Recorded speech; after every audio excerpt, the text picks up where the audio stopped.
Boa noite. Boa noite. O mercado financeiro reage a uma declaração do ministro da Economia. Paulo Guedes sinaliza que o governo pode furar o teto de gastos para substituir o Bolsa Família. O dólar chega ao maior valor dos últimos 6 meses. A Bolsa tem a pior pontuação em quase um ano. E secretários do primeiro escalão pedem demissão do ministério. O ministro do Supremo, Alexandre de Moraes, determina a prisão preventiva e a extradição do blogueiro bolsonarista Alan dos Santos, que está nos Estados Unidos. A proporção de testes negativos para a Covid no Brasil é a maior desde o início da pandemia. Sancionada a lei que proíbe o sacrifício de cães e gatos saudáveis. Um estudo revela que os vikings chegaram às Américas séculos antes de Cristóvão Colombo. Um colecionador paga milhões por um esqueleto de dinossauro.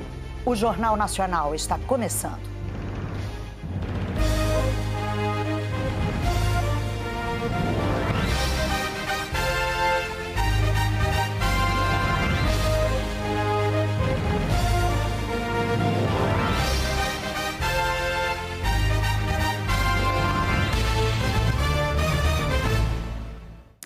O mercado financeiro reagiu mal a uma declaração do ministro da Economia, Paulo Guedes, sobre o programa que o governo pretende implantar para substituir o Bolsa Família.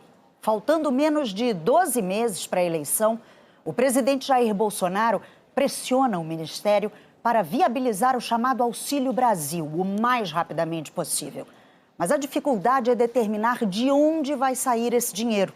E a sinalização de Paulo Guedes de que o governo pode ultrapassar o limite de gastos espalhou o temor de um descontrole fiscal e de uma deterioração dos números da economia brasileira, com mais inflação e juros altos.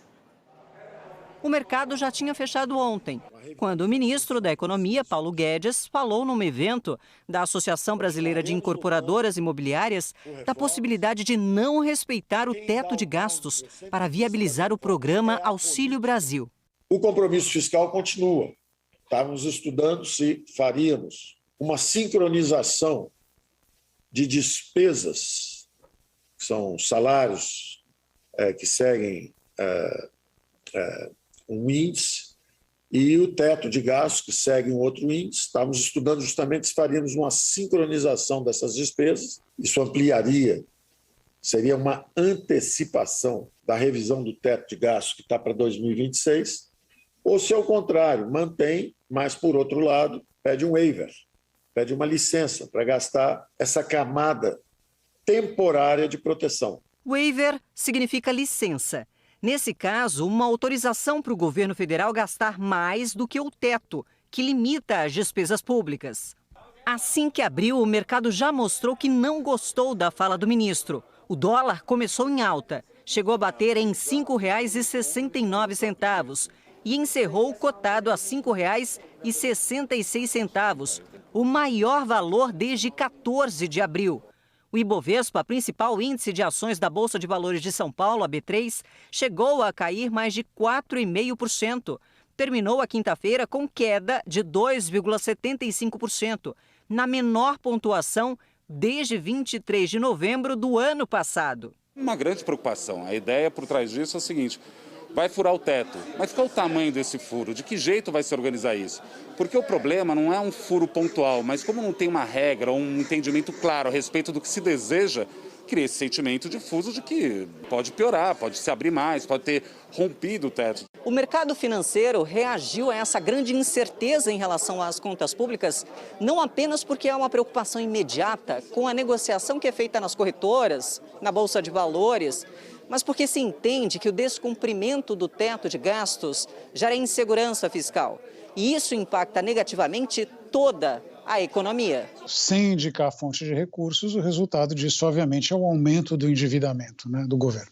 Se você não tem de onde tirar, não está vindo da arrecadação, não está vindo na redução de outros gastos para compensar isso, ele vira exatamente o aumento do endividamento. Então, colocar isso fora do teto, sem medidas compensatórias, acaba resultando e mais dívida, mais juro, dólar mais caro, enfim, inflação mais alta. O economista José Roberto Mendonça de Barros concorda. Inflação mais pressionada significa uma situação ainda mais difícil para o consumidor que vai à feira, ao mercado, e só isso já é ruim para a economia. Além disso, o Banco Central vai necessariamente ter que ser mais proativo na chamada política monetária, o que significa que juros devem crescer ainda mais. E, como consequência, o crédito para as pessoas e para as empresas vai ficar mais caro, mais escasso e mais difícil. O economista e consultor Alexandre Schwartzman indicou que a maior parte dos 30 bilhões que o governo quer gastar para pagar o auxílio de R$ 400 não precisaria estourar o teto se viesse de cortes no orçamento de emendas destinadas a parlamentares. 20 bilhões de emendas para o relator. Por que você quer dar 20 bilhões de emendas para o relator? O relator do orçamento, bem entendido. Por que isso? Porque só tem um objetivo, é manter a fidelidade da base do governo. Isso é um objetivo bom para o país? Não, isso é um objetivo bom para o governo. O economista Roberto Gianetti destacou que o Auxílio Brasil é muito importante, mas reforçou que os recursos deveriam vir de cortes de gastos.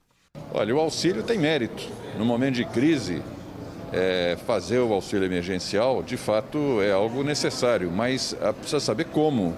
A forma como está sendo proposta é uma péssima escolha. Em vez de reduzir algum tipo de despesa, em vez de enxugar a máquina, fazer uma reforma administrativa, vir falar de furar o teto, cria uma espiral recessiva que leva a economia para baixo. O custo é muito maior que o benefício. Para ter mais dinheiro em caixa no ano que vem, o governo mandou para o Congresso uma proposta de emenda à Constituição que lhe permite não pagar dívidas determinadas pela Justiça. A proposta estabelece um limite de gastos com os chamados precatórios. Uma comissão especial da Câmara acabou de aprovar o texto base do relatório dessa PEC. O relatório final do deputado Hugo Mota, do Republicanos, passou por várias mudanças desde que foi apresentado no começo do mês. A ideia original criava um limite para o pagamento dos precatórios, ações judiciais contra as quais não cabe mais recurso. O valor que passasse desse limite ficaria para o governo pagar nos anos seguintes. A mudança permitiria uma folga de 50 bilhões de reais no orçamento. Agora, o texto propõe uma mudança na Constituição para alterar a regra que reajusta o teto de gastos. Atualmente, o teto é atualizado pelo Índice Nacional de Preços ao Consumidor Amplo, o IPCA, calculado de julho de um ano a junho do ano seguinte. A PEC estabelece que o índice para o cálculo vai ser o acumulado de janeiro a dezembro. Segundo o relator da proposta, a alteração deve abrir uma brecha no orçamento de cerca de 39 bilhões de reais. Mais 44 bilhões de reais que seriam obtidos com o limite para o pagamento dos precatórios. Nós chegamos à conclusão que melhor do que furar o teto, extrapolar o teto, seria melhor encontrarmos esse regramento fiscal para que o teto seja mantido, o arcabouço fiscal do país seja mantido e encontremos a saída para podermos fazer esse reajuste dos programas sociais tão necessários nesse momento. As mudanças na PEC dos precatórios foram costuradas entre o relator aqui na Câmara e o governo. A medida deve abrir espaço no orçamento para o pagamento do Auxílio Brasil, programa que vai substituir o Bolsa Família. O governo quer, com isso, aumentar o valor da parcela para R$ 400 até dezembro do ano que vem. Mas economistas alertam que os improvisos para quebrar o teto geram desequilíbrio em toda a economia, com mais inflação, o que penaliza principalmente os mais pobres, que não tem como se proteger do aumento de preços. O vice-líder do Novo, o deputado Gilson Marques, afirmou que é irresponsabilidade do governo aumentar as despesas sem cortar os próprios gastos. Nós precisamos de equilíbrio fiscal, a gente precisa cuidar das contas públicas como a gente cuida da nossa casa. Como a gente cuida do nosso bolso. Ninguém gosta de ser devedor, ninguém gosta de pagar juro e ninguém gosta de gastar mais do que recebe. O Estado está fazendo tudo isso com um detalhe: quem está tomando a decisão não vai sofrer as consequências negativas dessa decisão, porque o dinheiro é dos outros. O vice-líder do PSB na Câmara, deputado Bira, do Pindaré, reconheceu que os programas sociais precisam ser fortalecidos e são muito importantes para o país, mas as manobras no orçamento são eleitoreiras. Da forma que está sendo feito, é um casuísmo absurdo e nós precisamos ter coerência, inclusive, nas políticas para garantir que todas as áreas do governo pudessem ser contempladas com a suspensão do teto. Mas o que está sendo proposto aqui é um casuísmo, né, para atender uma política que é eleitoreira, que visa apenas o período da eleição. Por isso que nós estamos chamando de Bolsa Eleição, o que o governo quer oferecer no próximo ano. O presidente do Senado, Rodrigo Pacheco, defendeu o pagamento das parcelas do Auxílio Brasil dentro do teto de gastos. É evidente que nós defendemos que esse programa social seja concebido, seja aprimorado, incrementado o seu valor dentro daquilo que todos nós pregamos sempre, que é a responsabilidade fiscal. Ou seja, a importância de encontrarmos a matemática e a equação capaz de inserir dentro do teto de gastos públicos esse programa social. Pode ser até que essa solução, eu sinceramente nesse instante não posso afirmar categoricamente isso, pode ser até que essa solução de parametrização do começo até o fim do ano possa eventualmente até ser mais justa. Mas essa é uma avaliação que tem que ser feita pela Câmara dos Deputados, repito, com critérios técnicos, legais, constitucionais, e tendo essa decisão da Câmara na PEC dos precatórios, o Senado vai avaliar, e o que eu posso dizer é que vai avaliar com o máximo de pressa possível. E a quinta-feira ainda teve o pedido de demissão de 4 integrantes do primeiro escalão do Ministério da Economia. As baixas incluem o secretário especial do Tesouro e Orçamento, Bruno Funchal, e o secretário do Tesouro Nacional, Jefferson Bittencourt. Em nota, o Ministério da Economia disse que a decisão deles foi de ordem pessoal e que Funchal e Bittencourt agradecem ao ministro pela oportunidade de terem contribuído para avanços institucionais importantes e para o processo de consolidação fiscal do país. Também saíram a secretária especial adjunta do Tesouro e Orçamento, Gildenora Dantas, e o secretário adjunto do Tesouro Nacional, Rafael Araújo. O governo informou que eles vão esperar a indicação dos substitutos para realizar a transição do cargo. Os pedidos de demissão acontecem após a manobra para abrir espaço no teto de gastos. De acordo com fontes do Ministério da Economia, Funchal já estava se sentindo pressionado pela decisão do governo de aumentar as despesas. Mas a gota d'água foi a fala do ministro Paulo Guedes sobre encontrar uma forma de gastar além do teto. Nem Guedes, muito menos Funchal, estavam participando das discussões do governo sobre essa nova despesa com o auxílio emergencial de R$ 400. E a Secretaria do Tesouro tem a função de administrar as finanças do governo, controlar o dinheiro que entra e o que sai. É a dona da chave do cofre. E o secretário Bruno Funchal vinha atuando como uma espécie de braço direito do ministro da Economia, Paulo Guedes, desde que Valderi Rodrigues pediu demissão do cargo de secretário especial de Fazenda em abril deste ano.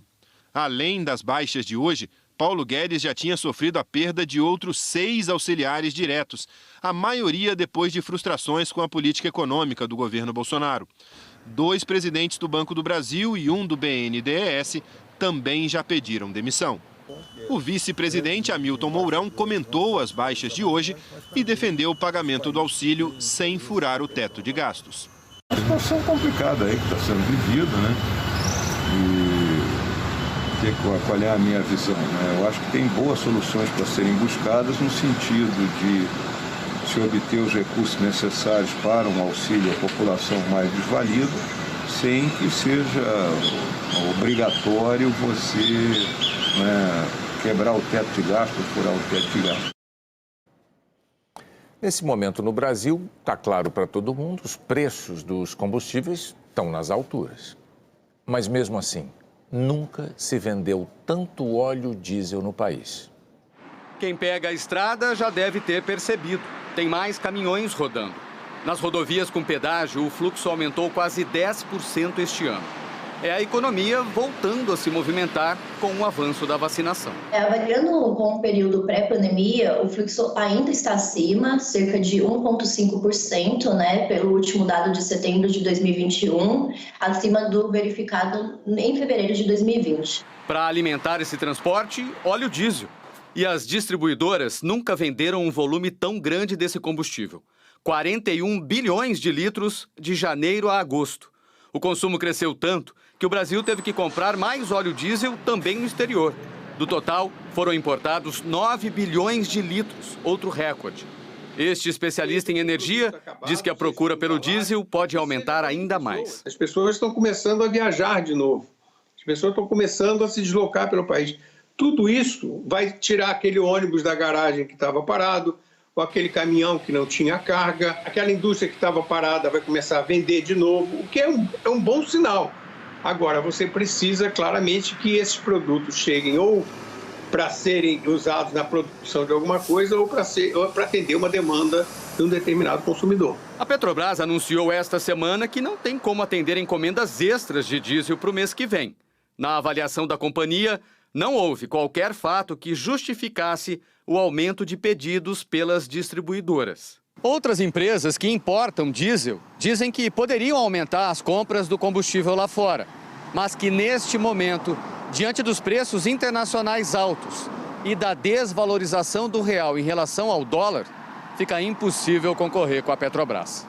A Associação Brasileira dos Importadores de Combustíveis afirma também que os preços da Petrobras ainda estão defasados em relação ao mercado internacional. Como a Petrobras tem praticado preços muito abaixo da paridade internacional, os produtos trazidos pelas importadoras não têm competitividade, não têm preço para competir e então as operações ficam inviabilizadas. A ANP, a Agência Nacional do Petróleo, informou que monitora o mercado e que não há indicação de desabastecimento neste momento. Para a economia continuar rodando, principalmente em cima de caminhões, tanques cheios são fundamentais. No Brasil, o principal modal de transporte é o caminhão através das rodovias. E ele transporta tudo. O consumo das pessoas está sendo transportado pelos caminhões, produtos do agronegócio. Tudo quando a sociedade começa a produzir ou querer consumir mais, isso gera um movimento natural de transporte, seja de matérias-primas, seja de produtos acabados, seja de embalagem e seja também de pessoas. A Petrobras declarou que busca alinhar preços da gasolina e do diesel ao valor do mercado global, ao mesmo tempo em que evita o repasse imediato para os preços internos. A empresa reiterou o compromisso com preços competitivos em equilíbrio com mercados internacionais e afirmou também que os custos de importação variam de agente para agente, dependendo do acesso à estrutura logística e à escala de atuação de cada importador. O secretário de Petróleo e Gás Natural do Ministério de Minas e Energia, José Mauro Coelho, também pediu demissão do cargo. Hoje, o presidente Jair Bolsonaro anunciou que vai pagar um auxílio a 750 mil caminhoneiros autônomos para compensar o aumento do diesel. Bolsonaro não revelou valores nem a origem dos recursos para criar o novo benefício. Agora é hora da previsão do tempo. A Anne Lotterman voltou das férias ou das miniférias, né, Anne? Boa noite para você. E já traz chuva para a gente, é isso? Notícia boa, viu? Só trago notícia boa. Boa noite para você, para Ana Luísa, boa noite a todos. Amanhã tem previsão de muita chuva, gente, na Bahia, passando por Tocantins, sul do Piauí, do Maranhão, centro do Pará até Roraima. Em alguns pontos de Salvador choveu hoje 75 milímetros, isso equivale a quase 80% da chuva do mês inteiro em 24 horas. E amanhã, Salvador está na área dos temporais novamente, pode acumular 20 milímetros pelo menos, e a máxima não passa dos 26 graus. Em Boa Vista e Palmas, a máxima será de 30 graus, Manaus 29 graus, em Balsas do Maranhão 28 e Picos no Piauí 37. todas com muita chuva. Sol com tempo firme na região sul. São Paulo, sul de Minas, Triângulo Mineiro, Mato Grosso do Sul, Rio de Janeiro até o sul do Espírito Santo. Em verde claro, sol com pancadas de chuva em algum momento do dia. E na área verde escura, o céu fica mais carregado o dia todo. No Rio de Janeiro e em Florianópolis, a máxima de 26 graus. Em São Paulo, 24, Campo Grande, 32, 28 em Brasília, Aracaju, 32 e 31 em João Pessoa. E aproveita o sol com calor no sul e sudeste nesta sexta e no sábado, porque uma frente fria ela começa a caminhar no sábado e vai provocar muita chuva em São Paulo no domingo. E na rota dos temporais também entram Mato Grosso do Sul, sul de Mato Grosso e Goiás, Triângulo Mineiro e, para rimar, o Rio de Janeiro também. E é chuva para encher reservatório ou não? Até viu, Bonner? O problema é o seguinte, gente, a primavera, ela não deve chegar, a chuva da primavera não deve chegar até o fim do ano como deveria. Dá uma olhada comigo para a tendência de chuva de novembro e dezembro. Lembrando que quanto mais laranja escuro, mais abaixo do normal fica a chuva. E toda essa área do Rio Paraná dá para ver que está na área onde ela não vai chegar com a força que deveria, especialmente no mês de dezembro. Em novembro até tem algumas áreas em azul aqui indicando bons volumes. E olhando no curto prazo, para os próximos 15 dias, tenho boas notícias para Furnas. O reservatório está no caminho da chuva forte. Furnas fica localizada bem aqui no norte de São Paulo, centro-sul de Minas Gerais, que está na cor que indica chuvarada até o dia 5 de novembro. Do início do mês até agora, Furnas teve um aumento no nível de água de quase 3%, mas ainda está muito baixo, com 16,3% do volume útil. Ou seja, precisamos ficar atentos ainda para não desperdiçar. Tá certo, Anne. Obrigada. Boa noite. Até amanhã. O rompimento da barragem da Vale, em Brumadinho, completou hoje 1000 dias. Bombeiros lembraram os esforços em busca de corpos. Em Belo Horizonte, pessoas prejudicadas pelo rompimento e parentes de vítimas pediram a punição dos responsáveis. 270 pessoas morreram na tragédia. 8 corpos ainda estão desaparecidos. A Polícia Civil do Maranhão prendeu um suspeito de matar uma onça preta numa área indígena no município de Arame e de divulgar um vídeo em que exibe o animal morto e ameaça indígenas. A polícia vai ouvir mais 2 suspeitos. A pele da onça seria vendida no mercado clandestino. Essa espécie corre risco de extinção. O presidente Jair Bolsonaro sancionou a lei que proíbe o sacrifício de cães e gatos saudáveis. Animais abandonados são comuns em pequenas e grandes cidades brasileiras. Muitas vezes uma situação fora de controle. Na rua, esses cães se reproduzem e se multiplicam. Isabelle Ângelo, doutora em ciências veterinárias, aponta que é um problema de saúde pública. Porque são animais que não são cuidados, que não têm, né, o acompanhamento de um médico veterinário, estão vulneráveis em sua condição sanitária, em sua condição nutricional. Então, eles estão mais sujeitos a desenvolver doenças e, consequentemente, transmitir esses agentes etiológicos para outros animais e para as pessoas. Aqui neste canil público, cada cão tem uma história. Muitos chegaram aqui por determinação judicial porque sofriam maus tratos e agora estão à espera de adoção. E não há prazo para isso. A nova lei federal vem para reforçar o que já é praticado aqui. Animais saudáveis não podem ser mortos. A eutanásia só é permitida em casos de doenças infecto-contagiosas e incuráveis. E mesmo assim, de acordo com a lei, só diante de um laudo técnico e exames atestando a necessidade da extinção do animal.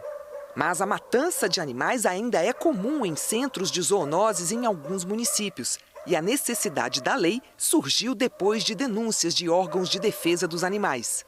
A lei entra em vigor em 4 meses em todo o Brasil. Quem não cumprir a lei enfrenta punições como multa e até prisão previstas na Lei de Crimes Ambientais. Vanice Teixeira Orlandi, presidente da União Internacional Protetora dos Animais, afirma que a lei é um primeiro passo. A eliminação da vida de animais, ela não se presta nem a diminuir a população de animais e nem a controlar a raiva e outras zoonoses. O que você tem que fazer realmente para controlar a população de animais é esterilizar os animais, é fazer uma campanha educativa, promover que as pessoas esterilizem seus animais, que elas adotem em vez de comprar. Então é todo um programa que tem que ser feito. A seguir, a CPI da Covid vai pedir novos indiciamentos no relatório votado na semana que vem. O ministro do Supremo, Alexandre de Moraes, determina a prisão preventiva do blogueiro bolsonarista Alan dos Santos.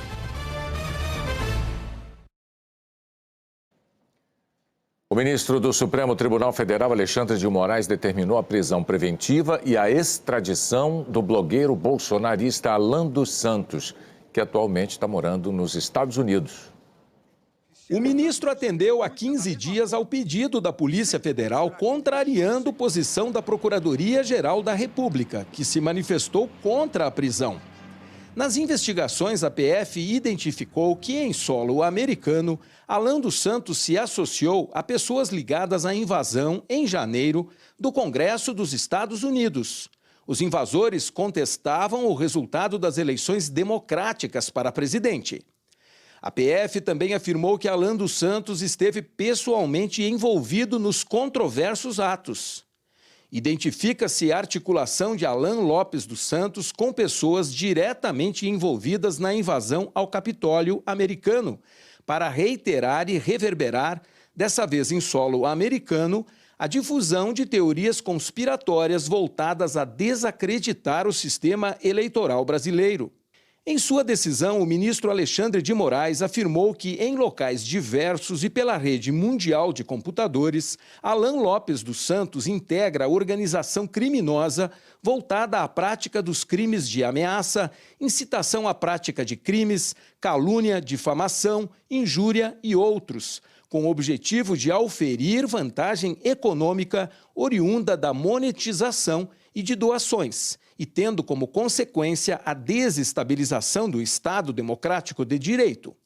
Moraes disse que as condutas de Alan dos Santos são de elevado grau de periculosidade e que a prisão preventiva é a única medida apta a garantir a ordem pública, eis que o investigado continua a incorrer nas mesmas condutas investigadas, ou seja, permanece a divulgar conteúdo criminoso por meio de redes sociais, com o objetivo de atacar integrantes de instituições públicas, desacreditar o processo eleitoral brasileiro, reforçar o discurso de polarização, gerar animosidade dentro da própria sociedade brasileira, promovendo o descrédito dos poderes da República, além de outros crimes, com a finalidade principal de arrecadar valores.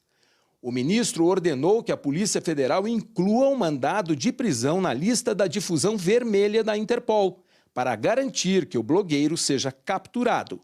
Os documentos para a extradição já estão no Itamaraty e a Embaixada dos Estados Unidos em Brasília também foi acionada. Alan dos Santos é um dos aliados mais próximos da família Bolsonaro. Ele é investigado no Supremo em 2 inquéritos, o que apura a divulgação de fake news e ataques a ministros do tribunal e no que identificou a atuação de uma milícia digital que atenta contra a democracia e as instituições no país. Segundo investigadores, ele está nos Estados Unidos desde agosto do ano passado e o visto dele venceu em fevereiro deste ano. Mensagens apreendidas pela PF no celular de Alan dos Santos e que constam no inquérito das fake news indicam que o blogueiro teve a ajuda do deputado Eduardo Bolsonaro, do PSL, para deixar o Brasil rumo aos Estados Unidos. De acordo com as mensagens, Eduardo Bolsonaro teria pedido os dados dos passaportes de Alan dos Santos e da família dele e ofereceu ajuda para a obtenção de visto.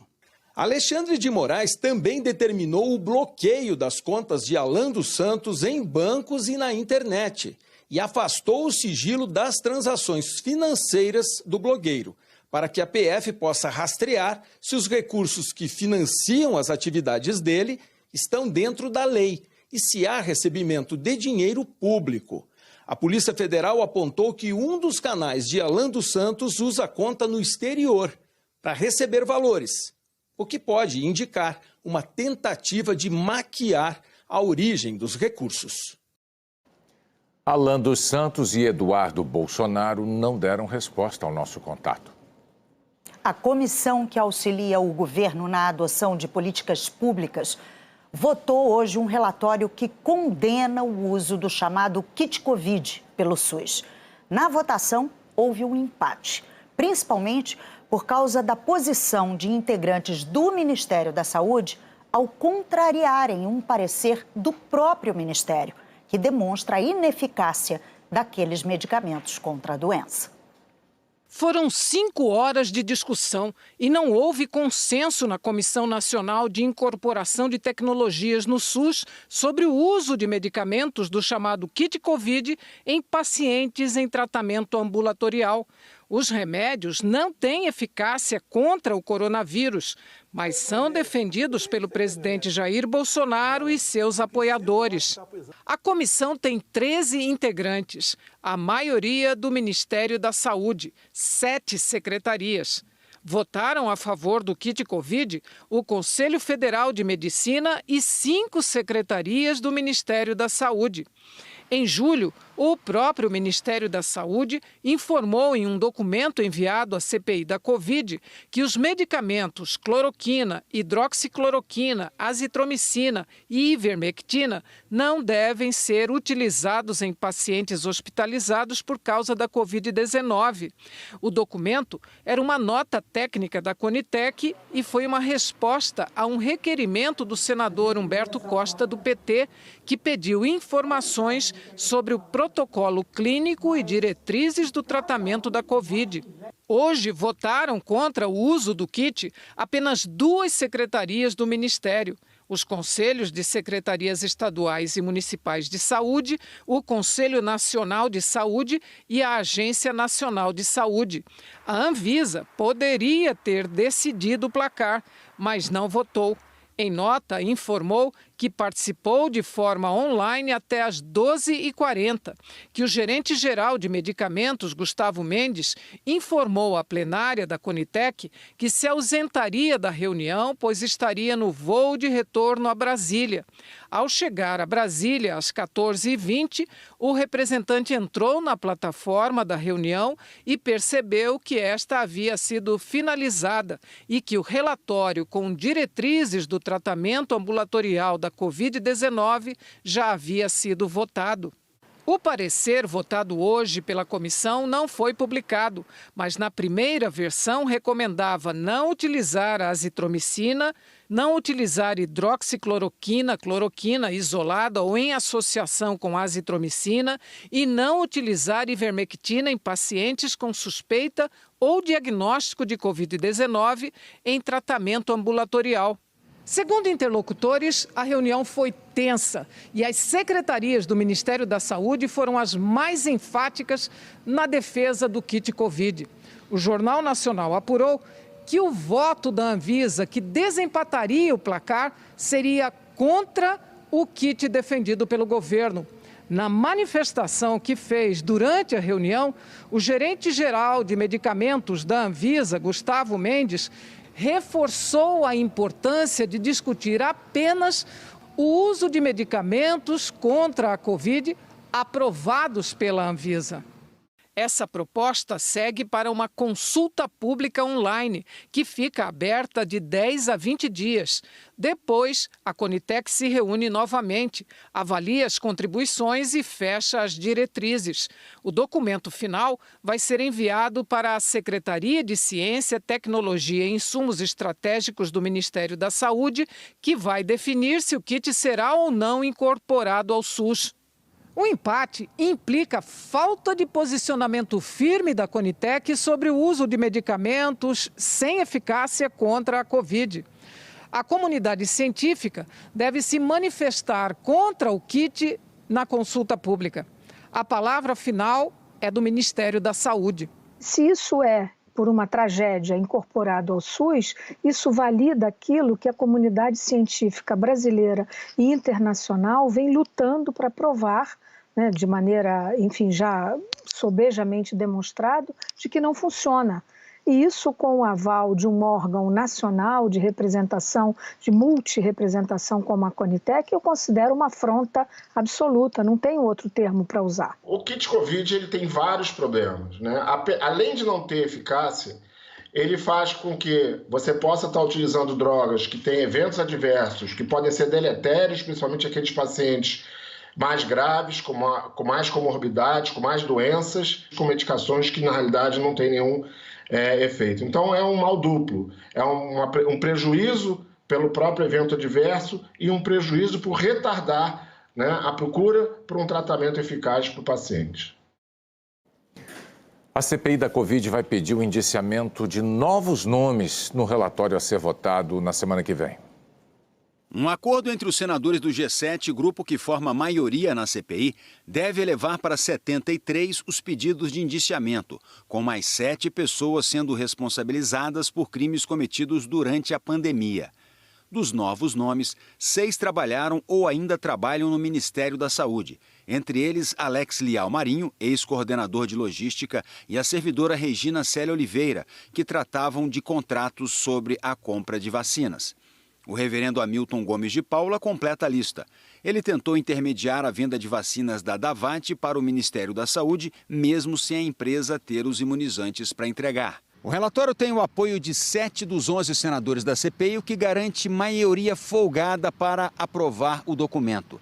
A votação está prevista para terça-feira que vem. No dia seguinte, os senadores começam a fazer visitas para formalmente entregar o relatório a autoridades encarregadas de seguir com as investigações. No dia 27, o documento será entregue ao Procurador-Geral da República, Augusto Aras. Cabe a ele analisar o material e, se entender que há indícios de crimes, pedir abertura formal de investigação ao Supremo Tribunal Federal ou apresentar denúncia contra os investigados com foro privilegiado. Não há um prazo para ele concluir essa análise. Mas em agosto, durante a sabatina no Senado que aprovou sua recondução ao cargo, Augusto Aras afirmou que vai dar uma resposta à CPI em até 30 dias. No dia 3 de novembro, a CPI pretende entregar o relatório ao presidente da Câmara, Arthur Lira, do Progressistas. A CPI também estuda incluir um pedido de impeachment do presidente Jair Bolsonaro, que deve ser elaborado por juristas. Cabe ao presidente da Câmara decidir se aceita ou não o pedido de impeachment de Bolsonaro por crimes de responsabilidade descritos no relatório.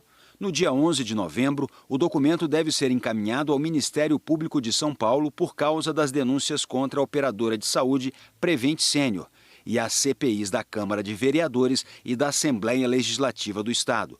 O relatório também será entregue ao Tribunal Penal Internacional, na Holanda, por causa dos crimes contra a humanidade. O relatório está irretocável do ponto de vista técnico. Se alguém quiser argumentar tecnicamente para arquivá-lo, terá enorme dificuldade. O relatório está forte do ponto de vista político e, sobretudo, o relatório está mais forte ainda na satisfação que dá aos mais de 600 mil compatriotas nossos que perderam a vida. Nós procuramos as pessoas citadas na reportagem, mas não conseguimos contato. A seguir, os testes de Covid no Brasil têm a maior proporção de negativos desde o início da pandemia. Sobram vacinas em algumas cidades e faltam em outras.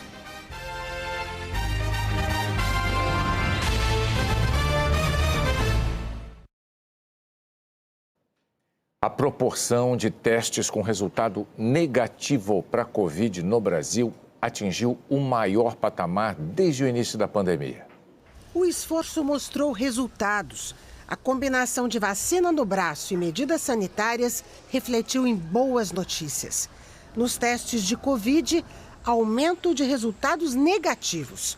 Na pior semana do ano, de 5 a 12 de março, eles representavam 64% do total. Já nos últimos 7 dias, chegaram a quase 90%. E a procura por testes vem caindo. Em março, foram realizados quase 2,5 milhões de exames. Outubro, até agora, teve cerca de 500 mil. Nós estamos num dos maiores laboratórios de análises clínicas do Rio, onde os resultados comprovam esta mudança. Em novembro do ano passado, eram realizados aqui por dia 2.000 testes de Covid. número que agora caiu pela metade. Já a quantidade de resultados negativos neste mesmo período deu um salto. De 60%, pulou para 93% do total. O motivo para se fazer o exame também mudou. No período mais intenso da pandemia, os testes vinham principalmente de pacientes hospitalizados, né? E pacientes que iam ao laboratório porque estavam com suspeita de Covid. Hoje nós estamos com um público um pouco diferente, são pessoas que precisam fazer para eventos, para empresas. O boletim divulgado hoje pela Fiocruz relata que a transmissão do coronavírus vem caindo no país. Isso se reflete na ocupação dos leitos de UTI. 25 estados estão com taxa abaixo de 60%. Apenas o Espírito Santo e o Distrito Federal estão numa situação considerada de alerta pela Fiocruz. A mesma ciência que nos deu testes e vacinas aconselha a manter a atenção nesta fase. Ainda mais quando estamos tão perto do destino final. Nós estamos vivendo um momento atual de uma queda sustentada, não é, no número de casos graves, internações. Esse é um momento assim que nós comparamos a um avião que está pousando. Ele está perto, mas ainda não pousou. E até que o avião pouse, né, todos os cuidados devem ser mantidos. Algumas cidades brasileiras enfrentam situações opostas em relação ao estoque de vacinas contra a Covid. A vacina, que até bem pouco tempo atrás era tão disputada, hoje em Guarulhos está sobrando. A prefeitura da cidade fez um apelo à população para evitar que doses da Pfizer, que estavam perto da data de vencimento, fossem parar no lixo. A Roberta atendeu o chamado e garantiu a segunda dose com 1 mês de antecedência. Eu tinha visto na TV que haviam antecipado da minha vacina, que é a Pfizer, e aí eu vim ver se realmente estavam antecipando, e aí estavam e eu vim tomar. Essa sobra é porque muita gente não tomou a segunda dose. Situação que piorou com as últimas decisões para reduzir o intervalo entre as doses da Pfizer. Em maio eram 12 semanas, em setembro caiu para 8 e na terça-feira o governo de São Paulo passou para 21 dias para quem tem mais de 18 anos. No início da pandemia nós não tínhamos vacina. Hoje nós temos vacina e no momento está faltando o braço para vacinar. Não está sobrando vacina. Essas vacinas são decorrentes da primeira dose, que tem que ser feita a segunda dose. Diminuiu o prazo, nós temos que correr com a divulgação. A epidemiologista Denise Garrett diz que a bula da vacina indica um intervalo de 21 dias, mas ressalta que estudos científicos recentes mostram que a proteção da Pfizer melhora com um intervalo maior. Nós já temos dados que um intervalo maior, de 6 a 12 semanas, aumenta a resposta imune. Então, essa decisão do intervalo tem que ser pesado contra os benefícios mais imediatos de aplicar as 2 doses mais rapidamente. Já a cidade de São Paulo voltou a enfrentar desabastecimento de AstraZeneca. Quase 62% dos postos de saúde registraram hoje falta do imunizante. A Gabriela saiu frustrada. Falaram que eu podia tomar em 2 meses, aí a minha irmã veio ontem, ela conseguiu tomar e eu não consegui. E ela tomou a primeira dose junto comigo. Belo Horizonte vive um problema parecido. Moradores que deveriam receber hoje a segunda dose da AstraZeneca tiveram que tomar o imunizante da Pfizer por falta de estoque. No Distrito Federal, o governo precisou reduzir a vacinação de jovens de 12 a 17 anos durante 2 semanas por falta de doses. Só ontem a situação foi normalizada. Essas distorções no ritmo da vacinação contra a Covid pelo país não são novidade. Vêm desde o início da campanha, em janeiro. E na visão de especialistas, podem se aprofundar se não houver uma melhor articulação entre o governo federal, estados e municípios. Estudos feitos pela Confederação Nacional de Municípios mostram que essa falta de diálogo já impacta na vacinação. 25% dos municípios do Brasil pesquisados estão hoje com falta de vacina. Isso é dado real das nossas pesquisas. 1,5% tem vacinas em excesso, que não precisariam estar recebendo vacina. Há uma coisa muito grave, já que a vacina ainda é pouca. Se ela é pouca, ela tem que ser muito bem colocada, muito bem distribuída. O governo do estado de São Paulo afirmou que segue a orientação da bula da vacina da Pfizer aprovada pela Anvisa, que o intervalo de 21 dias entre as doses é baseado em estudos clínicos e científicos dos fabricantes e também é seguido por órgãos reguladores como Estados Unidos e da Inglaterra. O governo afirmou ainda que todos os municípios do estado receberam doses suficientes de imunizantes e de forma proporcional para os públicos-alvo da campanha. O Ministério da Saúde disse que a distribuição das doses é feita por um acordo com estados, municípios e Distrito Federal, que os estados são responsáveis pela distribuição aos municípios e que, se as orientações do Plano Nacional forem cumpridas, não faltarão doses. O César Menezes tem os números da pandemia e da vacinação no Brasil reunidos pelo consórcio de veículos de imprensa. Oi, César, boa noite. Boa noite, Ana Luísa, Bonner, boa noite a todos. Em 24 horas, quase 200 mil pessoas tomaram a primeira dose da vacina. Mais de 700 mil receberam a segunda ou a dose única e pouco mais de 280 mil tomaram a dose de reforço. No total, quase 1.200.000 pessoas foram vacinadas. Mais de 152 milhões de brasileiros já receberam a primeira dose, 71,56% da população.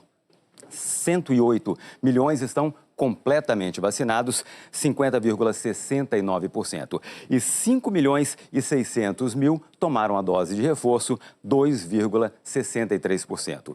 Os estados em verde escuro são os mais adiantados na vacinação completa.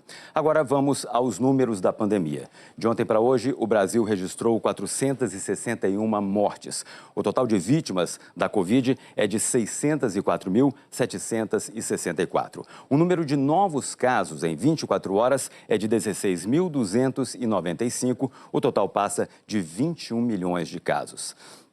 A média de casos por dia está em 12.146, isso dá uma queda de 20%. A média de mortes é de 366 por dia, também uma redução de 20%.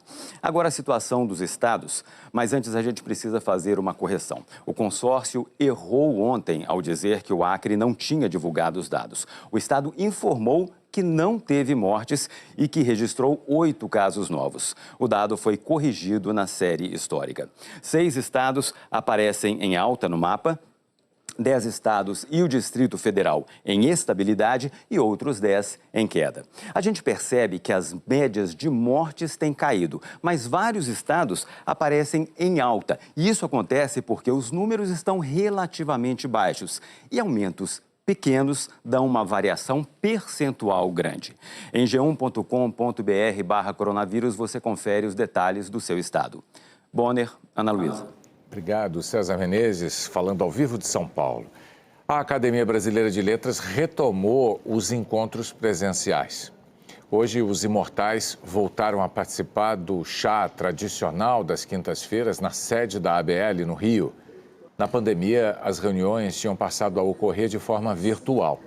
Nesse retorno, a academia está seguindo as orientações de segurança do município, como o uso de máscaras, por exemplo. As atividades para o público externo permanecem suspensas. No Reino Unido, o Palácio de Buckingham informou hoje que a Rainha Elizabeth II passou a noite de ontem num hospital e está bem. Ela fez exames e voltou para o Castelo de Windsor. Ontem, a rainha cancelou uma viagem à Irlanda do Norte com a orientação médica para descansar por alguns dias.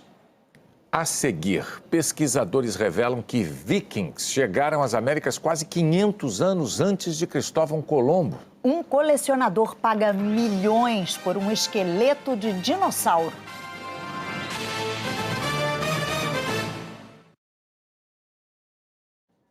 Num leilão em Paris, um colecionador americano arrematou o esqueleto do maior dinossauro Triceratops já encontrado.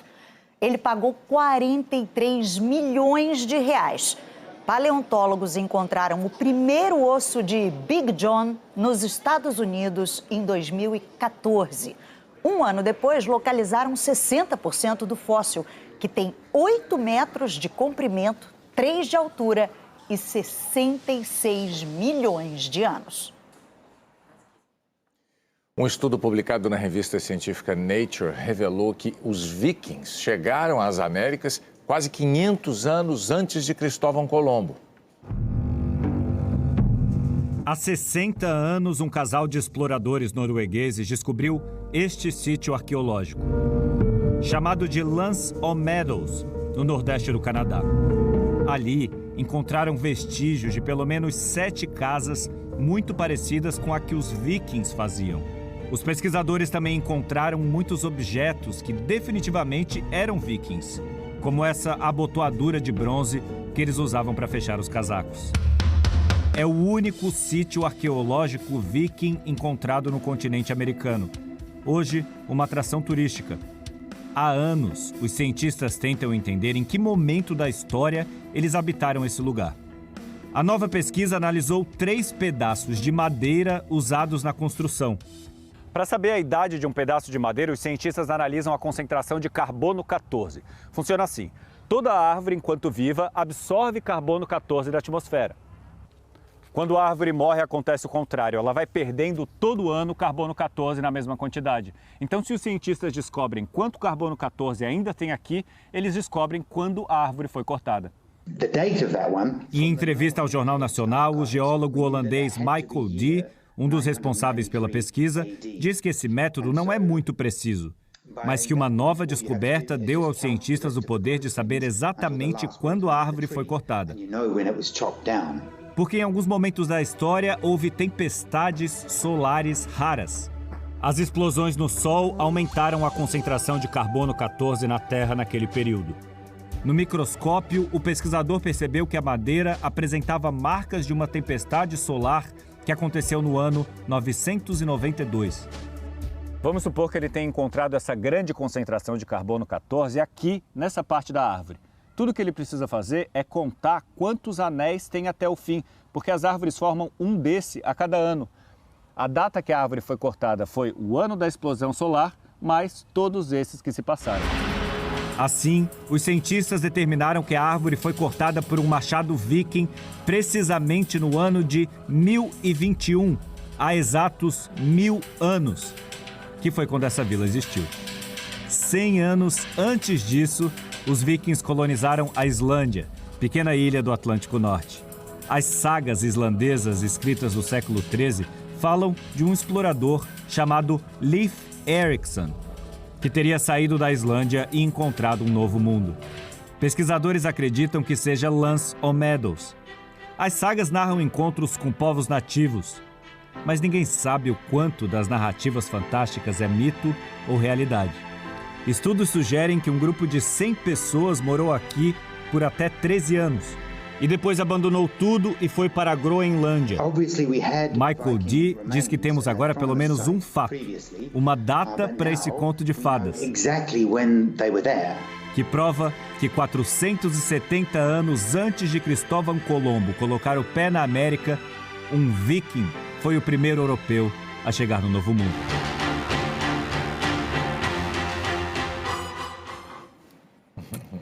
O Jornal da Globo é depois de Verdades Secretas. Boa noite. Boa noite, até amanhã.